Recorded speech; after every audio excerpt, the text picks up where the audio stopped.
जो इस देश में आतंकियों की फौज तैयार कर रहा था, जो इस देश की बेटियों को बरगलाकर धर्म परिवर्तन करवा रहा था, उन्हें मुजाहिदा बना रहा था। छांगुर से लेकर रहमान और जैरुन्निसा की नफरती कुंडली सामने आ रही है और उस पर लोगों की को जितनी हैरानी हो रही है उससे ज्यादा अफसोस अब्दुल जैसे गद्दारों को लेकर हो रहा है। अब्दुल जो था तो इंस्पेक्टर, लेकिन छांगुर जल्लाद का सिपहसालार बन बैठा, देश का वो गद्दार निकला।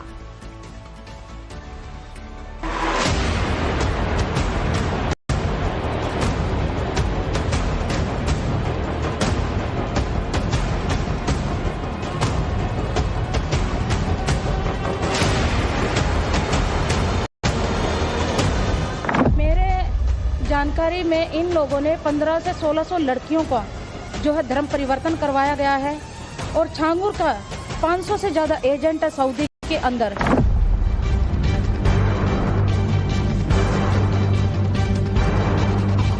भारत को इस्लामी मुल्क बनाने की बातें करते थे। उसका भाई अक्सर कहता रहता था कि 2047 तक ये मुल्क हमारा होगा।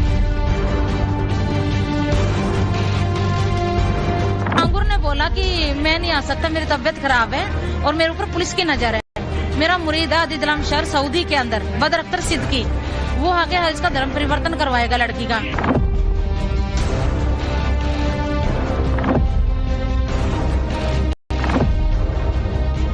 सारी हिंदू लड़कियां हैं जो गायब हैं, सारी हिंदू लड़कियां और ज्यादातर 22, 21, 19, 25 साल के आसपास की ही लड़कियां।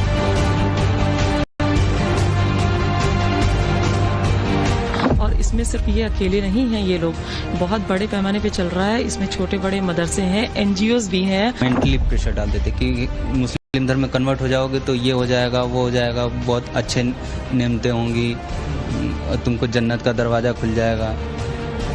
प्रेशर डाल देते उनको।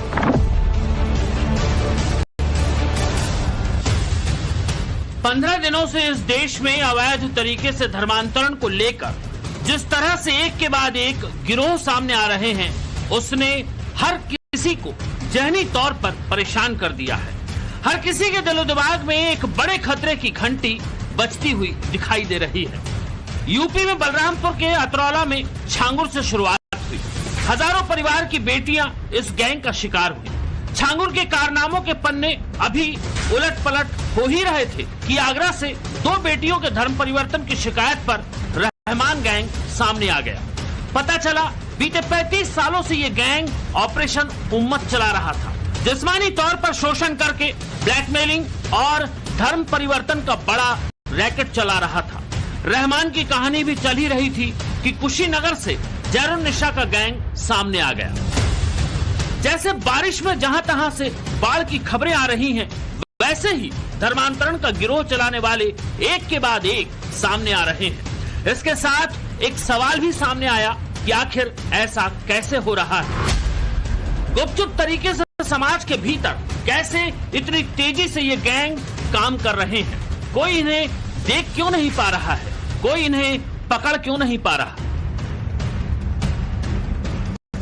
लेकिन वक्त के साथ साथ अब जाकर जवाब भी सामने आने लगे हैं। जिन पर जिम्मेदारी थी उन गिरोह पर लगाम लगाने की, वही इनसे मिले हुए हैं। अब्दुल रहमान जैसे गद्दार हैं जिन्होंने छांगुर जैसों को पनपने दिया, जिन्होंने रहमान और जैरुन्निसा जैसों को फलने और फूलने दिया। धर्मांतरण की फैक्ट्री चला रहे हैं छांगुर बाबा मामले की जांच जैसे जैसे आगे बढ़ रही है, इस पूरे मामले में कई चौंकाने वाले तथ्य सामने आ रहे हैं। जांच के दौरान छांगुर बाबा गैंग का किस तरह से पुलिस कनेक्शन था, ये बात भी जांच के दौरान सामने आया है। दरअसल एक इंस्पेक्टर को छांगुर गैंग कनेक्शन के मामले में सस्पेंड किया गया है। ये इंस्पेक्टर इस वक्त गाजियाबाद में क्राइम ब्रांच में तैनात थे। अब्दुल रहमान सिद्दीकी नाम है इस इंस्पेक्टर का। और तस्वीर देखिए, यही है अब्दुल रहमान सिद्दीकी। पुलिस की वर्दी में ये इंस्पेक्टर अब्दुल ही असल गद्दार है, जो नमक तो हिंदुस्तान का खा रहा है लेकिन ईमान परस्ती छांगुर जैसे जल्लाद को दिखा रहा है। अब्दुल रहमान की गद्दारी को हल्के में कतई नहीं लिया जा सकता, क्योंकि इसकी गद्दारी ने सैकड़ों हजारों परिवारों को वो सितम दिए हैं जो आज खून के आंसू रो रहे हैं। हमने सिविल लाइन थाना में सन 2019 में FIR के लिए गए थे, जहाँ पे उस टाइम इंचार्ज सिद्दीकी सर थे। मेरे वकील साहब भी मेरे साथ गए थे। हमने उनसे FIR दर्ज करने को कहा था। उन्होंने साफ मना कर दिया कि नोएडा में मिसिंग हुई है तो वहीं कराओ, यहाँ कोई FIR दर्ज नहीं होगी। आखिरी बात सुना आपने, जिस पुलिस अधिकारी ने यह कहकर इसकी गुमशुदा बहन की शिकायत नहीं लिखी कि मामला नोएडा का है, दरअसल उसने उस शख्स को बचाया जिसका नाम बदर सिद्दीकी है। अब्दुल रहमान सिद्दीकी ने साथ दिया बदर सिद्दीकी का।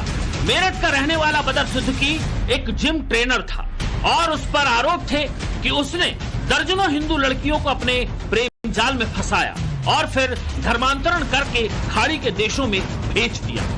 100 करोड़ हिंदुओं की जो इज्जत का सवाल है वो अब केवल हर प्रदेश के मुख्यमंत्री और देश के प्रधानमंत्री के हाथ में। पहले इन्हें लाएं और ये बताएंगी लड़कियां कि इनके साथ क्या क्या घटना हुई, क्या क्या घटी है। इस तरीके से हजारों लड़कियां उत्तर प्रदेश के अंदर, क्या पूरे देश में लाखों लड़कियों का रैकेट जिस तरीके से बना बना के इन्होंने धर्मांतरण कराया, ये बिल्कुल बर्दाश्त नहीं किया जाएगा।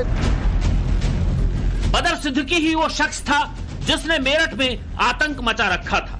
इसकी दर्जनों शिकायतें हुई, लेकिन उस दौरान जो पुलिस अधिकारी था वो बदर सिद्दीकी को बचाने के चक्कर में इन बेबस परिवारों की शिकायतों को अनसुना और दरकिनार करता रहा। एक नामी गिरामी संस्थान में HR के पद पर काम करने वाली आशा नेगी के इंतजार में उसका भाई आज भी है। वो जिंदा है या नहीं, या फिर कहीं दफन है, इस परिवार को नहीं मालूम। ऐसा ही मेरठ की एक एयर होस्टेज के साथ हुआ, जिसके परिवार ने इस इंस्पेक्टर अब्दुल रहमान सिद्दीकी से शिकायत की, लेकिन उसकी भी शिकायत को इस इंस्पेक्टर ने नहीं सुना, उल्टे धमकी भी दे डाली।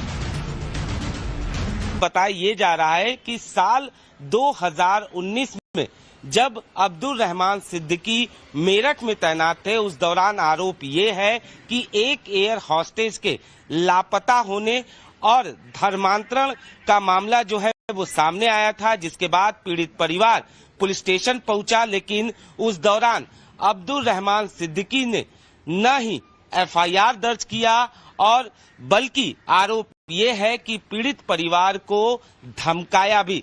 जाहिर तौर पर अब जब छांगुर गैंग का खुलासा हुआ है, उसके बाद लगातार इस पूरे मामले की जांच की जा रही है। उस दौरान अब्दुल रहमान सिद्दीकी का नाम सामने आया, जिसके बाद बाकायदा जांच की गई और उसके बाद फिलहाल उन्हें सस्पेंड कर दिया गया है।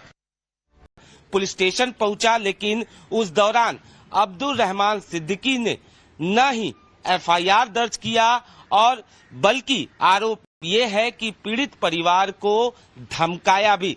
जाहिर तौर पर अब जब छांगुर गैंग का खुलासा हुआ है, उसके बाद लगातार इस पूरे मामले की जांच की जा रही है।